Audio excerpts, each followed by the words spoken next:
Yes, my dear teachers. The thing is, wherever or whenever the students they require any kind of help, we have been helping them all the times. But this year, please put your step forward to ask them wherever in education or in the learning way they want help. We'll be there with them and we'll be trying to give them the all better education as they have been coming. They started coming after 1.5 years. They'll be regular to the school. With this, I know that you will be fulfilling all your duties. And today's workshop, Charles sir will be taking. I hope you will be all learning the best way. Please, I welcome Mr. Charles. Please come, sir. Thank you. Personally, I would like to tell you that I am a person with a low profile also. So, you are very much, with my permission, most welcome to come to me. If you need any help, any advice, I am always at your beck and call. Now, to begin with, I would like to tell you that over the years, there has been a lot of research, experiments, developments in education. For the last maybe 30, 40, 50 years, we have seen certain changes. You remember as a child when you went to school, things were very different. Today, things are very different. Today, we are in a world that is actually managed by the digital technology. Of course, as far as I am concerned, I am not very good at that. Not because I didn't want to be good, because in my time, those things were not available. But anyway, I have little knowledge of all that. But then, because of this catastrophic pandemic, COVID, we have no other option but to resort to online education. And we did that. I know the teachers had to put in a lot of hard work, a lot of more and more technical know-how they had to develop among themselves. They had to keep an eye on the students. And during the COVID time, online education was the only alternative. There was no other way out. But the problem is that almost, I believe, I don't know the exact data and statistics, but I believe that almost maybe 40% of our students all over the country were not in a position to have access to this digital learning. The reasons are obvious. Bad networking, people in the villages, in the rural areas, they don't know how to operate the mobiles. Many of them don't have the laptops. Many are not financially sound enough to keep the mobile. So, when we talk of the big cities and towns, we feel, okay, in India we have been doing very well. We have been having online education. Good morning, students. Good morning. So, how are you? Fine, ma'am. Let's start today's topic. Our today's topic is insurance. What do you mean by insurance? Insurance refers to that in which two parties are there, insured as well as insurer, in which one party promise to the another party to compensate all the losses. Today we will discuss the concept of the law of utmost good faith. In this one party, which is insurer, promise to another party to compensate all the losses, but it depends on the insurer that he disclose all the truth fact to the another party. If he speak anything which is not true, then that principle or that insurance is called void. Clear? Yes. Second is principle of insurable interest. This principle says that the insured.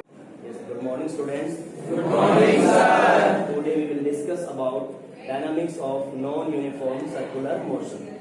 In this case, first of all, this one is a string, जिसके दूसरे and पे हमने क्या type किया बेटा, एक pendulum बो. अब इस पेंडुलम बो पे हमने क्या किया, एक्स्ट्रा फोर्स अप्लाई किया.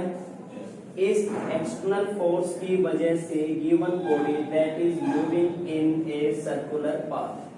Now what should be necessary condition for the given circular motion. इसके लिए at any instant of time t given body that will reach at point A. और अब इस पॉइंट पे हमें देखना है बॉडी का मास कितना है m, वेट कितना है mg, that will resolve into two components, Yes, sir. mg sin theta, mg cos theta, and t is what beta? Tan. Now, for circular motion t should be more than mg cos theta.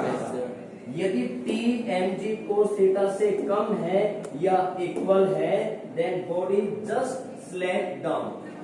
So for complete circular motion, t should be more than mg cos theta. So net force that is toward the center. Yes, sir. और जो force toward the center होगा, उस force को हम कहते हैं बेटा centripetal force.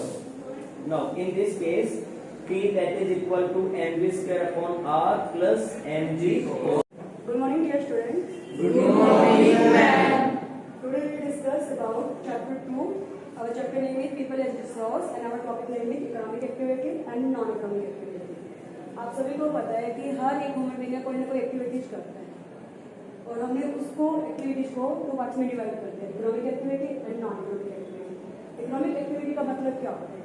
जो एक्टिविटी हम अपनी अर्निंग के लिए करें, जैसे एक टीचर है, एक डॉक्टर है, एक शॉपकीपर है, वो वर्क कर रहा है, वो किस लिए कर रहा है? उसको पर्पस है, अर्निंग है। तो हमारी डेफिनेशन क्या होगी? When activity perform for profit, for example shopkeeper, teacher, doctor. Okay, and non economic activity, when activity done for your mental satisfaction, like your mother, like a social worker. Okay, then we discuss about economic activity are classified into three sectors. The one is primary sector, then second is secondary, and third is tertiary sector. And first we discuss about primary sector. आप सबको पता है कि जो agriculture है, agriculture से related जितने भी वर्क है उनको हम किसमें इंक्लूड करते हैं? प्राइमरी सेक्टर में, like agriculture, forestry, mining etcetera. And secondary sector जितना भी गुड्स का प्रोडक्शन होता है, प्रोडक्शन ऑफ गुड्स या मैन्युफैक्चरिंग भी बोल सकते हैं हम, उसको हम किसमें इंक्लूड करेंगे? Secondary sector. देन थर्ड है टर्शियरी सेक्टर, जितनी भी सर्विसेज की जाती है, लाइक टीचिंग, हॉस्पिटल सर्विस हो गया, बैंकिंग हो गया, एजुकेशन हो गया, all service we include in our third sector. Okay, have any doubt any student? No, ma'am. Good morning, students. Good morning, sir. Today's our topic is fundamental rights. Fundamental rights are defined in the basic human rights. Can you explain it, Mr. Yura? Fundamental rights are the basic rights for human beings for survival in any community or to survive in a democratic country. Very good. Sit down. तो fundamental rights क्या है? वो basic rights है जिनके बिना human being का development नहीं हो सकता। तो सबसे पहले मोतीलाल जो नेहरू कमेटी थी, जब इंडिया क्या था, एक कॉलोनी था, तो उस टाइम क्या मोतीलाल कमेटी के द्वारा ये डिमांड उठाई गई कि इंडिया के सिटीजन को भी क्या मिलना चाहिए? फंडामेंटल राइट्स मिलना चाहिए। इसलिए क्या है, हमारा जब कॉन्स्टिट्यूशन बना तो फंडामेंटल राइट्स हमारे कॉन्स्टिट्यूशन में प्रोवाइड किए थे। हमारे कॉन्स्टिट्यूशन के पार्ट 3 के अंदर आर्टिकल 13 से लेकर के क्या है 35 तक इनको एक्सप्लेन किया। इसमें से 14 to 32 क्या है, हमें 7 टाइप ऑफ फंडामेंटल क्या दिए गए थे, हमारे कॉन्स्टिट्यूशन के अकॉर्डिंग दिए गए। इसमें से एक फंडामेंटल राइट जो आर्टिकल 31 में था, राइट टू प्रॉपर्टी, इसको क्या है बाद में रिमूव कर दिया।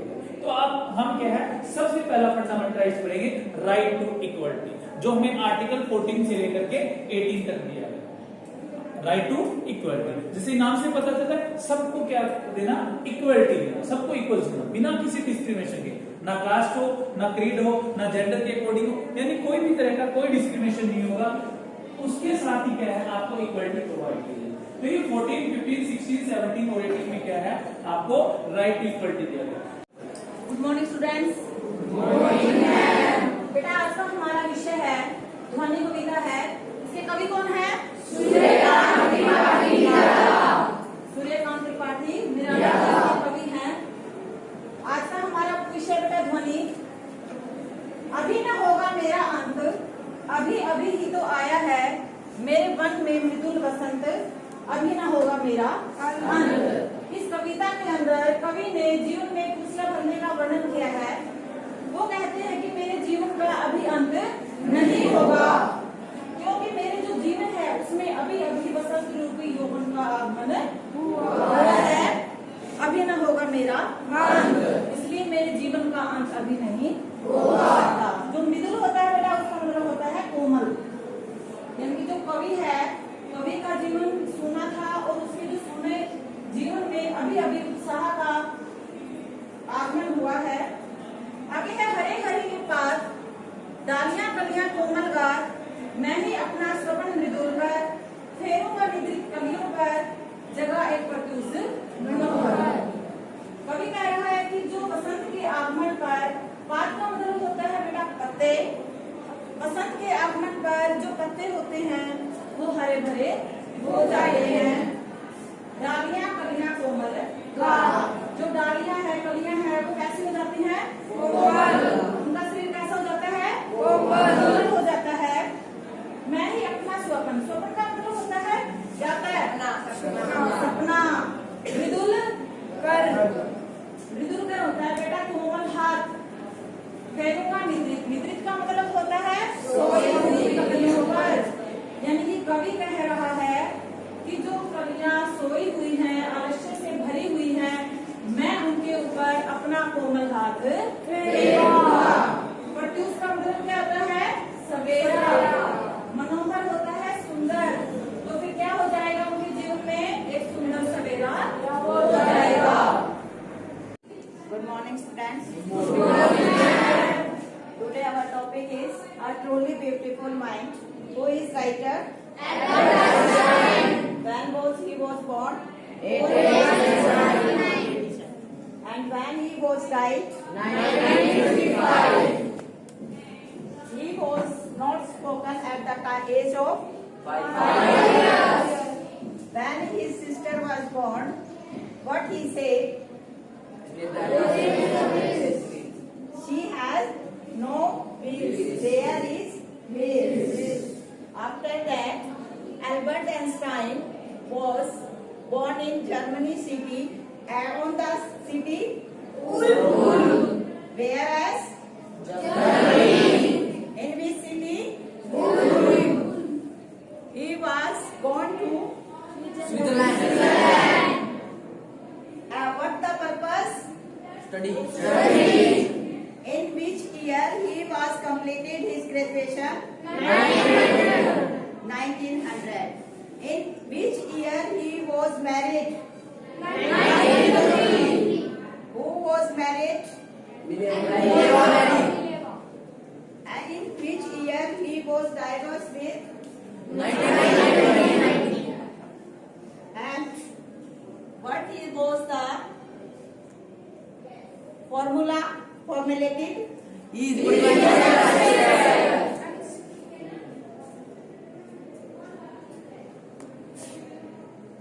A truly beautiful mind. On the base of the story, Albert Einstein, and he was born in the Germany city at the Ulm, and after that he was very conscious about his study. Good morning, students. Good morning, ma'am. Yes, today we are revising our chapter resources. What is the name of chapter? Resources. Okay, tell me, what is resource? Any one student, anything which our needs are completing, or we can say whatever satisfied our needs. What we call that? One student. Yes, Himmat. What we call that? Resources. जो हमारी needs को complete करते हैं क्या होते हैं? Resources. Sit down, बेटा. Next question is how many types of resources? Yes, you stand up. 3 types of resources. 3 types. Sit down. Number 1, first type of resource name? Natural resources. Sit down, Sagar. Second is human made resource. Third is human resources. Sit down. On the basis of development. On the basis of development, how many resources are there? 2 types. Number 1, potential resources, and number 2, actual resources. Define potential resources. Sit down. Potential resource को कौन define करेगा? जिसकी quantity क्या होती है? Yes, साहिल. नहीं होती, जिसका हम फ्यूचर के लिए यूज करते हैं या नहीं? Sit down. एक्चुअल रिसोर्सेज क्या होते हैं? Yes Rishabh. Actual resources are those which quantity is known. Which quantity is known? Good morning, students. Good morning, ma'am. How are you? We are fine, ma'am. Yes, today's topic is Manuscripts. manuscripts. Today we discuss about the manuscripts. What is manuscripts?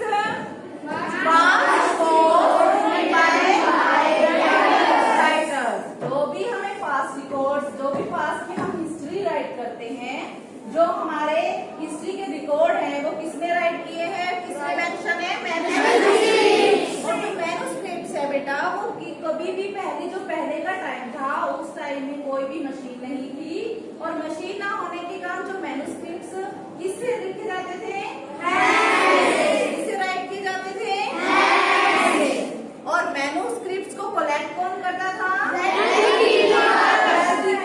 Manuscripts collected by the manuscripts placed at home and archives. जो manuscripts जो write किए जाते थे, तो right करने के बाद जो हमारे राइटर्स होते थे ना, वो क्या करते थे? पहले उनको राइट करते और उनको, ताकि जो फ्यूचर की जनरेशन है उन मैन्युस्क्रिप्ट्स को अंडरस्टैंड करे, समझे, ठीक है।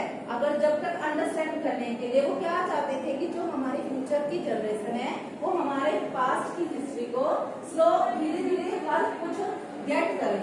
अगर जो जैसे अब जो भी काम है हमारा हिस्ट्री में हो चुका है, हमें किस चीज से पता चलता है? मैन्युस्क्रिप्ट से पता चलता है।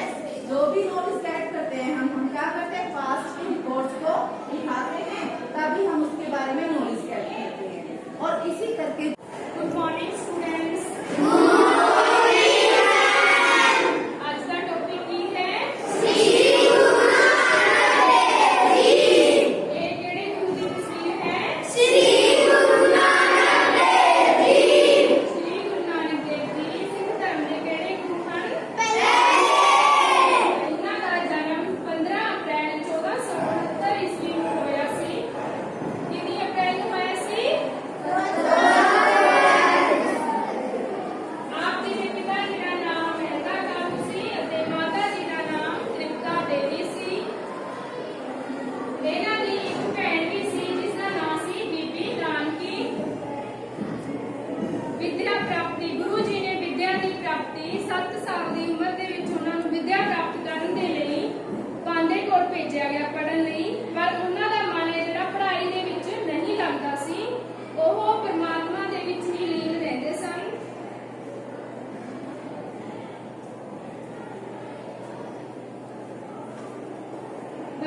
ਗੁਰੂ ਜੀ ਬਚਪਨ ਤੋਂ ਹੀ ਗੰਭੀਰ ਸੁਭਾਅ ਦੇ ਸਨ। ਆਪ ਨੂੰ ਪਾਂਡੇ ਕੋਲ ਪੜ੍ਹਨ ਲਈ ਭੇਜਿਆ ਗਿਆ, ਪਰ ਆਪ ਦੀ ਰੁਚੀ ਜਿਹੜੀ ਉਹ ਪੜ੍ਹਾਈ ਦੇ ਵਿੱਚ ਬਿਲਕੁਲ ਹੀ ਨਹੀਂ ਸੀ। ਆਪ ਮੱਝਾਂ ਚਰਾਉਣ ਲਈ ਗਏ। Good morning, students. Very good morning. आज का जो हमारा विषय है हिंदी, और हम उसमें अध्ययन करेंगे हम पंछी उन्मुक्त गगन। क्या है हमारे पाठ का नाम? हम पंछी उन्मुक्त गगन में। और इसके कवि कौन है? सुमन। तो इस कविता में एक पक्षी के बारे में बताया गया है कि कैसे वह जब पिंजरे में होता है तो उसे कोई भी वस्तु जो है संसार की प्रिय नहीं लगती, चाहे उसके लिए वो सोने का पिंजरा क्यों ना हो, चाहे अच्छे अच्छे स्वादिष्ट व्यंजन क्यों ना हो। तो इस प्रकार से वह जो पक्षी है वह क्या चाहता है? उन्मुक्त उड़ान, अपनी आजादी चाहता है। कवि शिव मंगल सिंह सुमन जो है इस कविता में कहते हैं कि किस प्रकार से एक पक्षी जो है अपनी भावना को व्यक्त कर रहा है, और उसने कहा कि हम पंछी उन्मुक्त गगन के। हम पंछी कहाँ के हैं? पिंजर बद्ध ना गा पाएंगे। हम जो है, यदि आप हमें पिंजरे में कैद कर दोगे तो हम जो है गा नहीं पाएंगे, स्वच्छंद रूप से चहचहा नहीं पाएंगे, हमारी जो है आजादी वह हमसे छिन जाएगी। तो हम पंछी उन्मुक्त गगन के पिंजर बद्ध न गा पाएंगे, कनक तीलियों से टकराकर पुलकित पंख टूट जाएंगे। अब पक्षी क्या कहता है, हम जो है जिस पिंजरे में हम कैद रहेंगे उसकी जो पिंजरे की सलाखें हैं वो सोने की बनी हैं, लेकिन उनसे जब हमारे पंख टकराएंगे तो वो जो पंख हैं हमारे पुल की फैले हुए वो सभी के सभी टूट जाएंगे और हमें अच्छा नहीं लगेगा। इसका भावार्थ यह है कि पंछी चाहते हैं कि हमें उन्मुक्त गगन मिले, हम जो है उसमें स्वच्छंद विचरण करें, हमारे ऊपर किसी की भी रोक टोक ना हो, कोई हमें बाधित ना करे, हम स्वतंत्र रहें, जहां भी चाहें वहां जाएं, उड़ें, वो फल खाएं। आगे कहता है कि हम बहता जल पीने वाले मर जाएंगे भूखे प्यासे। तो जो पक्षी है वह कैसा जल पीता है? बहता जल का अर्थ है कि वह जो झरनों से प्रवाहित होता है, नदियों में जो बहता है, उस जल को पक्षी जो है वो पीना चाहता है। Good morning, students. Good morning. So today we will discuss about a new topic, that is digestive system. Okay. You know very well about the digestion. What is digestion? Digestion is a process of breakdown of complex food into simpler food. Okay. So digestion is a process in which complex food break down into simpler food. Clear? Now what is the meaning of complex food? When we take the food, then there is presence of protein, fat, vitamins, minerals. ठीक है? ठीक है, तो देखिए जैसे protein है, what is the simplest form of protein? Yes, Varun. Amino acid. Very good.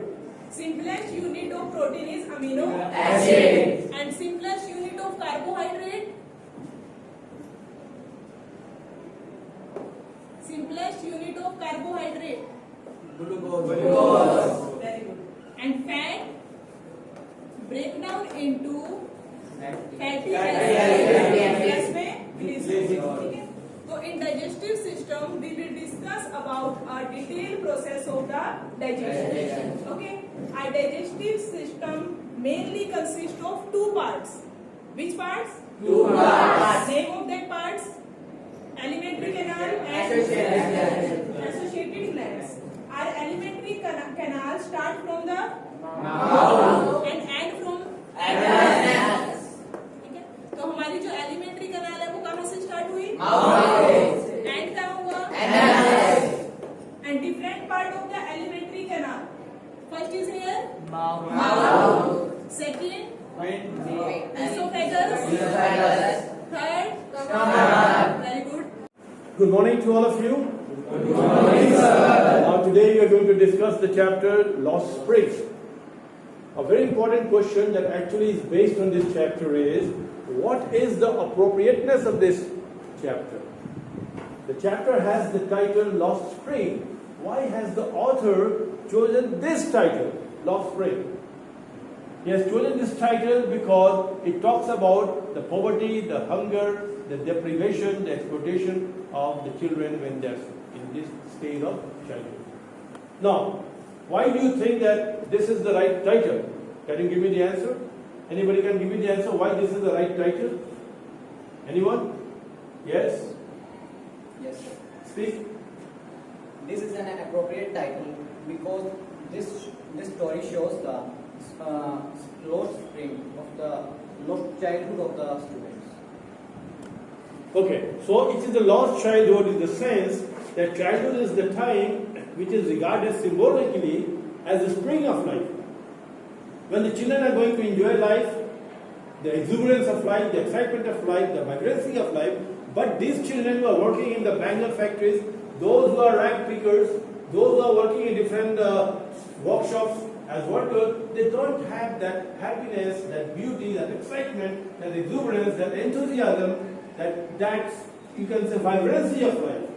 So how can you say that they are happy, they are having a happy childhood? So we say their childhood is actually having very difficult time. So the spring of the life, which is the childhood that they have lost. And that's why we have the title here, Lost Spring. Because that is the time when the child should be actually going to the school, enjoying the best of comforts and luxury, should be very carefree, should be a happy-go-lucky child. But for these children who are born in very poor families, who are marginalized section of society, they don't have all these different excitements, they don't have all the different means of livelihood, and they are compelled to lead a very, very poor, wretched life, miserable life. And that is why this title, Lost Spring, is totally justified. If you have any problem, you can discuss with me. Good morning, students. Good morning, ma'am. Sit down, please. Thank you, ma'am. Today our topic is linear equation. Linear equation, a equation in which left hand side equal to right hand side. We have both sides, left hand side and right hand side. Two methods. First, trial or systematic method. Two method, trial or systematic method. We read in junior classes. Now new method is transposition method. Today our topic is Linear equation. name the three methods of the solving the linear equation. Raise your hands. Yes. Three method. Trial method, systematic method, transposition method. So today we have read about the trial method of equation. कौन सा method पढ़ेंगे हम आज? Trial method of equation. Trial method of equation में आपको सबसे पहले एक टेबल बनानी होती है. क्या करनी होती है? एक टेबल. उस टेबल में हमारे कितने कॉलम होते हैं? रिया? Yes, 4 column. कितने कॉलम होते हैं हमारे? 4 column. Sit down please. First column होता है हमारा, मान लीजिए आपके पास इक्वेशन है 2x + 5 इक्वल है x + 2. क्या इक्वेशन है हमारे पास? 2x + 5 इक्वल है x + 2. Yes. Left hand side है इसमें दीक्षा. 2x + 5 is left hand side. Right hand side है इसमें Bhavya. Please. x + 2 is the right hand side. हमें दो चीज पता होना चाहिए, value of left hand side and. Good morning students. Good morning, ma'am. बेटा आज का हमारा विषय है हमारी कविता सेकंड, राम लक्ष्मण परशुराम संवाद. इसके कवि कौन है? तुलसीदास. गोस्वामी तुलसीदास जी. इसमें उन्होंने किसके बारे में बताया है? राम लक्ष्मण और परशुराम के संवाद के बारे में. राम लक्ष्मण किसके पुत्र थे? दशरथ के. किसका स्वयंवर हो रहा है यहाँ पर? सीता. किसका हो रहा है? सीता. और धनुष भंग किसने किया था? राम. क्रोध किसको आया? परशुराम. क्यों क्रोधित हुए वो? क्योंकि उसने धनुष का क्योंकि उनके इष्ट देव शिव का धनुष था और वो टूट गया था, इसलिए उन्हें गुस्सा आया था. तो अब हम आगे पढ़ना शुरू करते हैं. बेटा हमारे 2 स्टैंजे हो चुके हैं. Third stanza, open your book.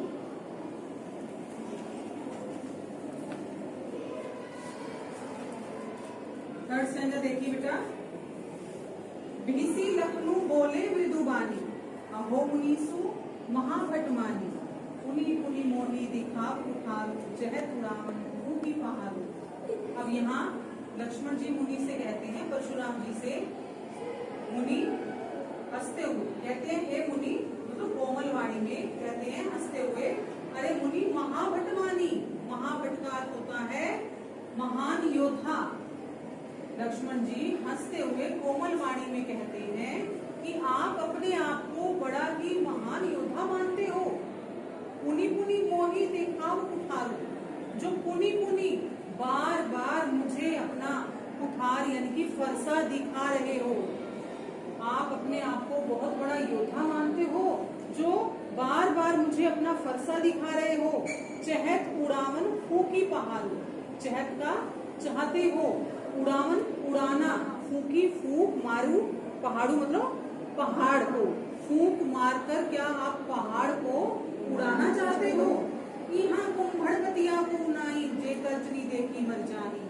यहाँ का है यहाँ पर कि आपके समक्ष जो खड़ा है वो कोई कुंभड़वतिया नहीं है, कुंभड़वतिया इनकी कोई कायर या कमजोर नहीं है, अपने बारे में कह रहे हैं कि आपके सामने यहाँ जो खड़ा है वो कोई कमजोर या कायर नहीं है।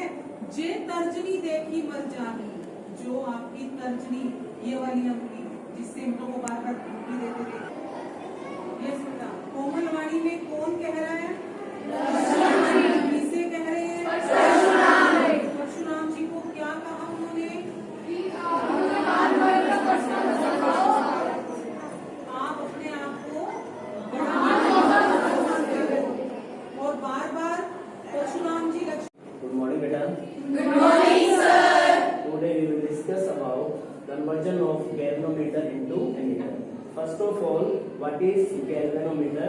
This one is a device which is used to detect whether current is flowing or not through an electric circuit. Now, let us suppose a given galvanometer that can measure a current of 30 ampere only. Means इसकी limit कितनी है बेटा? 30 ampere है। और अब हमें major करना है इसमें से 60 एम्पियर।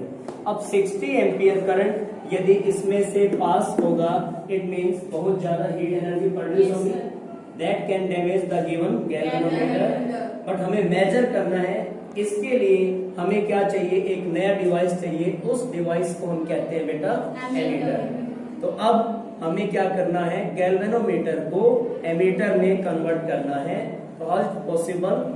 तो यदि हमें गैल्वेनोमीटर को एमीटर में कन्वर्ट करना है तो इसके पैरेलल हमें क्या यूज करना होगा? Low resistance device. और उस लो रेजिस्टेंस डिवाइस को क्या कहते हैं बेटा? शंट। और इस सर्किट को हम बोलेंगे शंटेड सर्किट। अब देखिएगा, आई करंट इस पूरे डिवाइस में आएगा बेटा, उसमें से आई जी तो फॉलो होगा गैल्वेनोमीटर में से, बचा हुआ कितना है? आई माइनस आई जी, वो फॉलो होगा एस में से। एस और जी दोनों किस में है बेटा? पैरेलल। इसका मतलब जितना पोटेंशियल डिफरेंस एस के अक्रॉस होगा उतना ही पोटेंशियल डिफरेंस। तो इसी कॉन्सेप्ट को हमने यूज किया। अब बताइएगा, potential difference across S that should be what? Current into resistance. Current कितना है बेटा इसमें से? आई माइनस आई इनटू एस। और इसके अक्रॉस पोटेंशियल डिफरेंस क्या होगा जबकि इसका रेजिस्टेंस क्या है? जी। आई जी इंटू कैपिटल जी। अब बेटा ये दोनों क्या हो जाएंगे? इक्वल। इक्वल होने के बाद हमें क्या? Good morning, everyone. Good morning, ma'am. How are you all? Fine, ma'am. So today we will start our topic organizing. Okay. What do you mean by organizing? It refers with it meaning that to organize anything. So any harmonious adjustment in the organization to achieve organizational goal. किसी भी organisation के गोल से objective को achieve करना ही क्या है बेटा? Organising है। जब सारी चीजें प्रॉपर्ली ऑर्गेनाइज होंगी, all the things will be properly organised, then the objective will easily to achieve. So our next topic which we going to discuss is process of organizing. There are 4 steps in the process. First is identification and division of work. Second is departmentalization. Third is assignment of duties. And fourth is establishing reporting relations. First is identification and departmentalization. सबसे पहले क्या पहचाना जाता है कि काम को किस तरह से बांटा जाएगा? On the basis of functions or on the basis of divisional. So basically it will be checked कि ऑर्गेनाइजेशन में किस तरह से काम किया गया है, प्रोडक्ट 1 है या प्रोडक्ट 2 है. After that the division of work is there on the basis of their qualities, okay, on the basis of their interest and on the basis of their ability. Second is departmentalization. There are 4 types of departments which are, first is production, second marketing, third is finance, and last one is personnel. In the production department many sub departments are there. They are purchase of raw material and in marketing. Good morning students. Good morning sir. Hindi की कक्षा में आपका स्वागत है. और आज हम करेंगे हमारा जो पहला लेसन है गजल, जिसके राइटर कवि कौन है? दुष्यंत कुमार. दुष्यंत कुमार. और इनकी जो ये गजल है, कहाँ तो तय था चिरागा शहर भर के लिए, चिराग का मतलब यहाँ पर है सुख सुविधाएं या हमारे मूलभूत राइट्स जो हमें मिलने चाहिए। जब हमारा देश आजाद हुआ तो हमारे जो रहनुमा बने उन्होंने यह प्रयत्न किया कि प्रत्येक शख्स को, प्रत्येक व्यक्ति को, प्रत्येक घर को मूलभूत सुविधाएं जो है वो प्राप्त हों। तो उनका जो ये लक्ष्य था वह आज पूरा नहीं हो पा रहा, इसीलिए जो यह गजल जो है उन्होंने लिखी है समाज के ऊपर, प्रशासन व्यवस्था के ऊपर। ये एक व्यंग है कि कहाँ तो तय था, कहाँ निर्धारित था। चिरागा का मतलब चिराग, खुशियां, दीपक। ये जो चिरागा है किसका प्रतीक है? खुशियों का।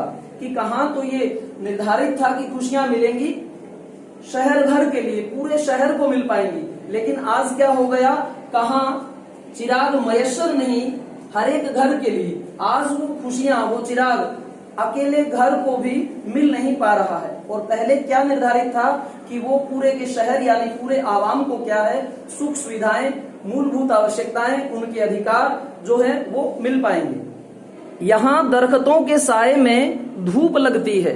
दरख्त किन्हें कहा गया? जो हमारे रहनुमा हैं, जिन्हें हम अपने मत से चुन करके आगे भेजते हैं। हमारे जो नेता लोग हैं उन्हें यहाँ दरख्त कहा गया कि यहाँ दरख्तों के साए में धूप लगती है। अर्थात जिस दरख्त के नीचे हम बैठे हों और वहीं हमें धूप लगे तो ऐसे दरख्त से फिर क्या प्रयोजन। अर्थात ऐसा दरख्त जो है वह हमारे लिए अच्छी छाया वाला नहीं हो सकता। उसी प्रकार से जो यहाँ ये नेता लोग हैं ये वही दरख्त हैं और ये अच्छी छाया नहीं कर रहे। अर्थात हमारे अधिकारों के लिए, हमारी मूलभूत आवश्यकताओं के लिए नहीं लड़ रहे, नहीं संघर्ष कर रहे। क्यों? क्योंकि वो सिर्फ जो है अपनी ही आवश्यकताओं की पूर्ति में लगे हैं। तो यहाँ जो कवि है वह समाज को सचेत करना चाहता है कि आपका जो मत है उसका किस तरह से दुरुपयोग होता है। और उसके बाद में कहता है कि ना हो कमीज तो घुटनों से पेट ढक लेंगे। कमीज का मतलब यह है कि यदि हमारे पास अच्छी मूलभूत आवश्यकताएं नहीं हैं, यदि हमें कोई अपना अधिकार नहीं मिल रहा, तब भी हम उसका विरोध नहीं करते। हम क्या करते हैं कि अन्य किसी भी तरह से जो है अपने कार्य को करना चाहते हैं। अर्थात वह चीज उजागर नहीं होने देते, हमारा क्रोध या विरोध हम प्रदर्शित नहीं करते। जिस भी हाल में हैं हम उसी प्रकार से अपना जीवन व्यतीत करते हैं। कि न हो कमीज तो घुटनों से पेट ढक लेंगे, यानी किसी और चीज से अपना काम चला लेंगे, लेकिन वो लोग विद्रोह नहीं करेंगे। ये लोग कितने मुनासिब हैं इस सफर के लिए। अर्थात ये जो हमारी भारतीय व्यवस्था है, इसके ये जो दीनहीन लोग हैं, ये जो है इसी सफर के लिए मुनासिब हैं, अर्थात योग्य हैं। और ये नेताओं के लिए अच्छी बात है कि कोई किसी भी तरह का विरोध ना करे, तो वो जो है अपने स्वार्थ की रोटियां सेकते रहेंगे। Good morning students. Good morning sir. Today's our topic is the cold war. Do you know cold war? Anshul? It was a conflict between US and USSR of ideology for the ideology, and it was between 1945 and 1991. Yes, cold war India जो है वो 1945 से start माना जाता है और 1991 तक क्या है इसका टाइम पीरियड माना जाता है। वैसे इसकी कोई एग्जैक्ट डेट नहीं है कि 1945 में स्टार्ट। जैसे ही सेकंड वर्ल्ड वॉर स्टार्ट होता है उसके बाद आइडियोलॉजिकल डिफरेंस के कारण यूएसएसआर एंड यूएसए के बीच में अपनी अपनी हेजेमनी को आगे करने के लिए, यानी अपनी अपनी पावर को इंप्रूवमेंट करने के लिए दोनों कंट्री के बीच में कंपटीशन स्टार्ट हो जाता है। उसी कंपटीशन का जो टाइम पीरियड चलता है वो कोल्ड वॉर कहलाता है। कोल्ड वॉर इसको इसीलिए कहा जाता है क्योंकि रियल में इसमें कोई भी वॉर नहीं होता एक दूसरे के अगेंस्ट, बल्कि ये क्या है आइडियोलॉजिकल या डिप्लोमेटिक पॉलिसी से कह सकते हैं एक तरह का वॉर डाला है। इसीलिए इसका नाम कोल्ड वॉर रखा गया है। इसमें किसी वेपन्स का कोई यूज नहीं किया गया। तो जो कोल्ड वॉर एरा है उसके ओरिजिन का जो मेन रीजन है वो भी क्या है इसकी आइडियोलॉजिकल डिफरेंस। अब हम चलते हैं इसके थोड़े से बैकग्राउंड की तरफ। सेकंड वर्ल्ड वॉर के अंदर टू पावर्स थी, एक पावर थी एक्सिस पावर और दूसरी थी अलायंस पावर। एक्सिस पावर के अंदर जापान, जर्मनी और इटली आते थे और अलायंस पावर के अंदर USSR, USA, Britain and France. Axis power क्या है सेकंड वर्ल्ड वॉर में, एक्सिस पावर जो है वो क्या है सेकंड वर्ल्ड वॉर में हार जाती है। पावर बचती है अलायंस पावर। अलायंस पावर में से यूएसए और यूएसएसआर दो ही पावरफुल बचती है। फ्रांस और ब्रिटेन क्या है, उनकी पावर पहले से क्या हो जाती है, डिक्रीज हो जाती है, यानी कि उनकी पावर पहले से कम हो जाती है। इसलिए आपको वर्ल्ड की पॉलिटिक्स के अंदर, डिप्लोमेटिक के अंदर क्या है, कोई ज्यादा रोल प्ले नहीं करती। तो इसलिए तो वर्ल्ड में दो पावर हो जाती है, वो दोनों की आइडियोलॉजी अलग अलग होती है, तो उन दोनों का एक दूसरे के अगेंस्ट जाना क्या है, नेचुरली। तो यही रीजन है कि यहीं से कोल्ड वॉर क्या है स्टार्ट होता है। तो पहले इसके ओरिजिन की कोशिश के अंदर हम डाल सकते हैं आइडियोलॉजिकल डिफरेंस। तो यूएसए जो था, उसकी जो आइडियोलॉजी थी वो थी कैपिटलिज्म, यानी एक ऐसी आइडियोलॉजी जिसमें ह्यूमन बीइंग को ज्यादा इंपॉर्टेंस दी जाती है, कैपिटल को ज्यादा इंपॉर्टेंस दी जाती है। यानी आप good morning everyone. Today topic is question bank. Question number 41, fx is equal to x plus 1 is a factor of x square minus 3x plus 3a minus 7. Clear? Yes, x plus 1 is a factor of this, then value of x is equal to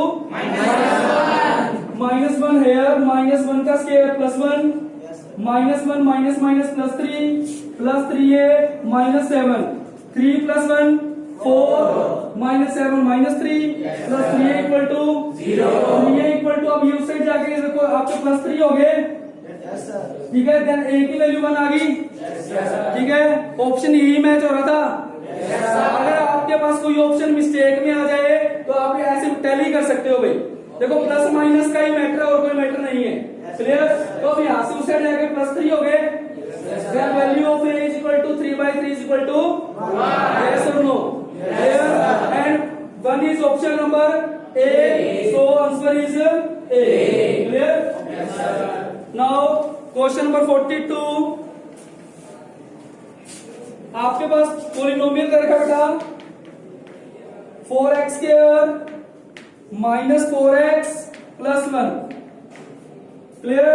आपके पास alpha cube plus beta cube निकालना है, find the value of alpha cube plus beta cube. Here quadratic polynomial, so root is 2 alpha and beta, then value of alpha plus beta is equal to minus b by a, sum of root is minus b by a, minus b by a, then minus minus plus 4 by 4 1, alpha plus beta is equal to 1. आपको इसके cube की निकालनी है, identity जानते हो, a plus b का whole cube, alpha plus beta का whole cube is equal to alpha cube plus beta cube. निकालना चाहते हैं a cube plus b cube plus 3ab into a plus b। Clear?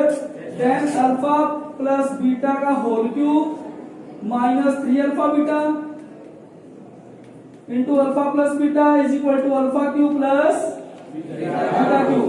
Value of alpha plus beta is Good morning, ma'am. Today we will discuss about the digestive system. Okay. You know very well about the digestive system. What is the function of digestive system? Digestion. And digestion, the process of breakdown complex food into simple food. जो हम खाना लेते हैं कौन सी form में जाता है, complex form में, उसे किस में ब्रेक डाउन करना होता है, किसके लिए इजीली डाइजेशन। तो देखिए ये प्रोजेक्ट है किसका, डाइजेस्टिव सिस्टम का।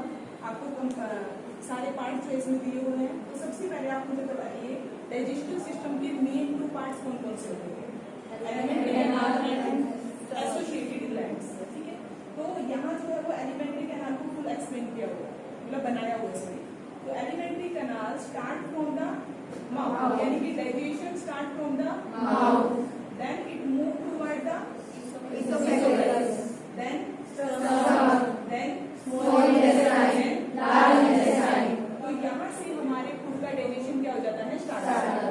ठीक है, आपको ये पता है there are different type of enzymes which help in the breakdown of food. ठीक है, फॉर एग्जांपल अगर मैं बात करूँ, अगर हम बात करें किसकी, बक्कल कैविटी की, buccal cavity present inside the mouth. Inside the buccal cavity there are 3 things which help in the digestion of food. First is your tongue, second teeth and third is your saliva. जो saliva है वो क्या होती है, लाल होती है, आपको पता है। Saliva secreted by salivary glands, saliva secreted by salivary glands, and this saliva mix with the food and help in the digestion of food. ठीक है, this is the structure of neuron. ठीक है, and it help in the transfer to transfer the impulse, यानी कि जो message जाता है हमारी बॉडी में किसके थ्रू, इम्पल्स के थ्रू, ठीक है, वो कौन लेके जाएगा, न्यूरॉन लेके जाएगा। और ये न्यूरॉन कहाँ लेके जाएंगे, ब्रेन और स्पिनल कॉर्ड, क्योंकि वही हमारा क्या होता है, कंट्रोलर सिस्टम होता है। तो अब आपको इसका पार्ट क्या करना है, एक्सप्लेन करना है। चलो This is structure of neuron. Neuron consists of mainly three parts. First is cytone and second is dendrites, which are third part is axon. Yes class, देखिए this is the cell body, ठीक है। Cell body के साथ क्या attach होते हैं, dendrites, जो क्या रिसीव करेंगे, मैसेज रिसीव करेंगे। देन देयर इज एक्सोन, ठीक है। एक्सोन में आप दो तरह की सीट पढ़ते हो, एक माइलिनेटेड सीट और एक non myelinated seat. Myelin seat जो है वो कंडक्टर की तरह काम करती है या इंसुलेटर की तरह, इंसुलेटर की तरह। Now what is the meaning of insulator, कि इसके जो नियर बाय सेल होगी, जब करंट एक्सोन में से जा रहा है तो नियर बाय सेल क्या हो सकती है, इफेक्ट हो सकती है। इसलिए यहाँ पे जरूरत है किसकी, इंसुलेशन, ताकि दूसरी सेल क्या ना उस current. This is our which act as a framework of our body, ठीक है, and it start from the skull. Then there is iris, इसमें आई को क्या किया जाता है, fit. Now nostrils, upper and lower jaw, then there is cervical and below is backbone, ठीक है, जिसे आप वर्टेब्रल कॉलम बोलते हो। This are ribs, between the ribs there is sternum. अगर मैं बात करूं किसकी, हमारे आर्म्स, आर्म की, ठीक है, upper arm, lower arm, then there is phalanges, ठीक है। तो अपर आर्म की कौन सी बोन है, humerus. Then this is our skull, और स्कल बच्चे किसके ऊपर फिट होती है, बैकबोन, यानी कि वर्टेब्रल कॉलम के ऊपर। इसी की वजह से ये क्या होती रहती है, मूव करती रहती है, क्योंकि इसको किसने स्टेबल करके रखा हुआ है, बैकबोन, ठीक है। Good morning students. Good morning, ma'am. आज का हमारा टॉपिक है प्रोकैरियोटिक सेल। प्रोकैरियोटिक सेल के जो प्रोकैरियोटिक वर्ड है, ये टू वर्ड्स का कॉम्बिनेशन है। First is pro and second is क्रियोटिक। क्रियोटिक जो वर्ड है वो क्रियोन वर्ड से लिया गया है। लैटिन लैंग्वेज के अंदर क्रियोन वर्ड है, जिसका मतलब होता है न्यूक्लियस। प्रो का मतलब क्या होता है, before. It means that before nucleus. Nucleus से पहले जो हमारे पास सेल थी वो क्या थी, प्रोकैरियोटिक सेल्स। क्लियर। अब प्रोकैरियोटिक सेल का जो डायग्राम है उसके अंदर देखो एक बार क्या होता है। फर्स्ट ऑफ ऑल हमारे पास 3 लेयर्स होती है। जो आउटर लेयर है उसको बोला जाता है कैप्सूल। कैप्सूल का मतलब क्या होता है, जैसे हम अपने डेली लाइफ के अंदर कैप्सूल देखते हैं, जो टैबलेट होती है वो कैसी होती है, ओपनिंग होती है ना एक साइड से, हाफ पार्ट अलग होता है, हाफ पार्ट अलग होता है, तो वो इजिली हम सेपरेट कर सकते हैं। तो इसी वजह से जो फर्स्ट लेयर है उसको कैप्सूल बोला जाता है, जो यूज करते हैं हम किसी भी बैक्टीरिया को स्टिक करवाने के। क्लियर। यहाँ से बच्चे खड़े होना एक बार। क्या होता है कैप्सूल का फंक्शन, थोड़ा ऊंचा बोलो। इसके अंदर क्रोमोसोम डीएनए होता है, वेसिकल्स होते हैं, राइबोसोम। कैप्सूल का फंक्शन क्या है, कैप्सूल क्यों बोला जाता है, कोई और नेम क्यों नहीं दिया हमने, क्योंकि कैप्सूल से होता है। एंड नेक्स्ट सेकंड लेयर है बच्चे सेल वॉल। सेल वॉल का फंक्शन क्या होता है, सेल वॉल जो भी कैप्सूल ने बैक्टीरिया को स्टिक की है, मतलब अपने ऊपर चिपकाया है, उनको कोई स्पेशल जो शेप देनी होती है वो दी जाती है with the help of the cell wall. Clear. And third in inner most layer को बोलते हैं प्लाज्मा मेम्ब्रेन या फिर सेल मेम्ब्रेन। इसको सेमी परमेबल मेम्ब्रेन या फिर सिलेक्टिवली परमेबल मेम्ब्रेन भी बोला जाता है। सिलेक्टिवली परमेबल मेम्ब्रेन क्यों बोला जाता है, क्योंकि जो भी हमारी प्लाज्मा मेम्ब्रेन है ये स्पेशल टाइप की मटेरियल को अंदर जाने देती है, और जिनकी हमारे पास रिक्वायरमेंट नहीं होती सेल के अंदर उनको ये बाहर निकाल देती है। ठीक है। इट मीन्स दैट जिन मटेरियल की हमें रिक्वायरमेंट है, हमारे सेल को रिक्वायरमेंट है, उनको ही अंदर जाने देती है। उसके अलावा जितना भी आपका वेस्ट मटेरियल है उसको ये बाहर निकाल देती है, जिस वजह से प्लाज्मा मेम्ब्रेन को सेल मेम्ब्रेन को बोला जाता है सिलेक्टिवली परमेबल मेम्ब्रेन। क्लियर। किसी बच्चे को कोई भी डाउट यहाँ तक नहीं? हाँ, रिपीट करना बच्चे। प्लाज्मा मेम्ब्रेन को सिलेक्टिवली परमेबल मेम्ब्रेन क्यों बोला जाता है? मैम क्योंकि जो भी मटेरियल होता है, जो यूजफुल मटेरियल होता है, मैम उसको भी अंदर आने देता है, जो वेस्ट होता है उसको ये बाहर रखता है। इसलिए मैम इसको ये सिलेक्ट करता है मटेरियल की कौन सा आना चाहिए और कौन सा नहीं, इसलिए तो सिलेक्टिव करने। नेक्स्ट इसके अंदर हमारे पास होता है क्रोमोसोमल डीएनए। क्रोमोसोमल डीएनए आपका सिंगल थ्रेड लाइक स्ट्रक्चर होती है, जो विदाउट किसी न्यूक्लियर मेम्ब्रेन के अंदर प्रेजेंट होती है। Good morning, students. Good morning, ma'am. How are you? Fine, ma'am. So let's start our topic. Today's our topic is journal entries. When we record the transactions we deal with any some other person, then how we record such entries in our book? How? First, as commenced business with rupees 5 lakh on 1st April 2015. S person था, उसने 2015 को अपना business start किया, तो वो इस transactions को अपनी उसमें कैसे रिकॉर्ड करेगा? फर्स्ट, सबसे पहले हम डालते हैं डेट। हम डेट को, किस डेट को वो उस ट्रांजेक्शन्स को कर रहा है, डेट। देन पर्टिकुलर्स, वो बिजनेस में क्या लेके आ रहा है, जो हमारी ओरिजिनल एंट्री बनती है वो हम यहाँ रिकॉर्ड करेंगे। देन लेजर फोलियो, उस हम जो पोस्टिंग लेजर फोलियो में करेंगे वो हम किस पेज पर करेंगे, that is ledger folio number. Then amount, क्या हम डेबिट कर रहे हैं, एंड देन क्रेडिट अमाउंट, हम क्या क्रेडिट करेंगे। तो हम सबसे पहले डेट डाली हमने 1 अप्रैल 2015 को, जो वो लेके आया। फिर पार्टिकुलर्स में कैश लेके आ रहा है, कैश रियल अकाउंट है।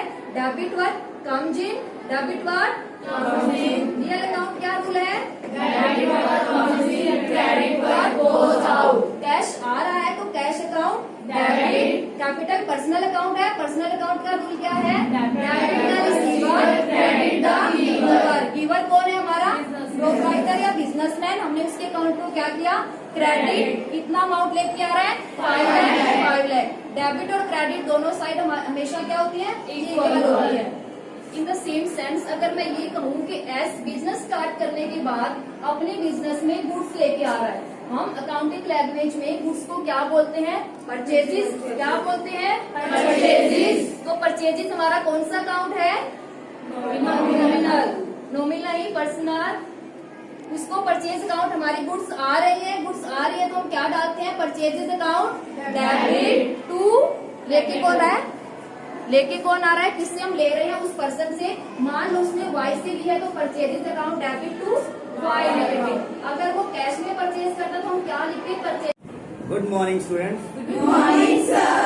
Today we will discuss about formal charge. You know that what is formal charge? Okay, students. Today we will discuss about formal charge. How to calculate formal charge? We know that about Lewis dot structure. We know that Lewis dot structure. You know that? Yes, sir. Okay, students. Now we have to plot a molecule diagram. For example, we write about NaOH. We can also draw the Lewis dot structure of H2SO4. We can also write HClO4. Okay? Okay, students. Now H2SO4. What is the central atom? You know that the central atom is sulfur. Okay. We know that the valence shell electron of sulfur 286. The valence shell electron is 6. Then the sulfur is our central atom. Okay, beta. Sulfur. Then we have to plot the skeleton diagram of H2SO4. We have 4 atoms of oxygen and 2 atoms of hydrogen. You know that the hydrogen can never be central atom. So hydrogen will take the position of corner atom. You can choose any corner. Understand? Yes, sir. Okay. Then count the valence electrons of oxygen. 2, 4, 5, 6, 7, 8. Understand? Yes, sir. Okay, good morning, students. Good morning, ma'am. How are you? Fine, ma'am. Okay, today's topic is Hunter-gatherers. Hunter-gatherers. Okay, today we discuss about the hunter-gatherers. Who is the hunter-gatherers? Those hunt the animal and gather to collect the forest products. Yeah, very good. Yes, take your seat, beta. Sit. Very good, beta. Yes, hunter-gatherers. Who is hunter-gatherer? Those are hunting the animals and collecting the fruits from the forest. Clear? Yes, ma'am. They move one place to other place in search of Food. Okay. What did they do? They hunted fish and collected the forest products. Very good. They hunting, fishing and collecting the forest food. Okay, you know very well about the hunter-gatherers. Hunters, what the hunters do? Hunting the animals, collect the fruits and products from the forest. Clear, beta? Yes. Again, they move one place to other place in search of food and shelter. Okay. Next, beta, manuscripts. Who are manuscripts? Manuscripts, sir. Yes, you, beta. Manuscripts were written on palm leaves. Yeah. And manuscripts were written by hand. Yeah, very good. Good morning students. Good morning sir. बच्चों आज हम एक और नया practical करेंगे, तो that's why today's topic is to prepare a colloidal solution of starch. Okay, today we will prepare colloidal solution. You know that what is colloidal solution? Okay बच्चों, then these are our requirements: 250 ml beaker, pestle and mortar, glass rods, tripod stand, burner, filter paper and funnel. After that we need to check one by one all steps. First step is that we need to weigh the 1 gram of starch. You need to weigh 1 gram of starch using electronic weighing balance. After that we need to add 50 ml of distilled water. You know that what is distilled water? Yes. Okay, then we need to heat the given mixture using the Bunsen burner. After that we need to follow the continuous stirring. After that we will find that we will get our colloidal solution of starch. Okay, let's start our experiment. First of all, you need to weigh the starch using the electronic weighing balance. You have to weigh the starch. Take a watch glass, bachcho please bring a watch glass. Okay students, let's weigh 1 gram starch. Understand that we need to, the extra starch we need to remove from the watch glass. Understand? This is the 1 gram of starch. Then we need to add the 50 ml distilled water. After that you need to stir this mixture. Please use the watch glass and stir this mixture.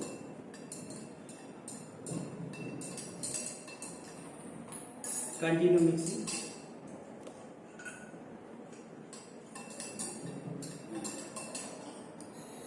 Okay, Bunsen flame को use करो, इसको on करो। Then heating के साथ हम क्या करेंगे इसमें? We need to heat the given mixture. After that we get the colloidal solution. Okay बच्चों, today we will perform an experiment based on sodium metal. Mr. Sumit Kundu will perform this experiment. Take the 1 or 2 gram of sodium. Please do this and mix in the given water sample. Please take some more quantity and mix the sodium metal in the given sample.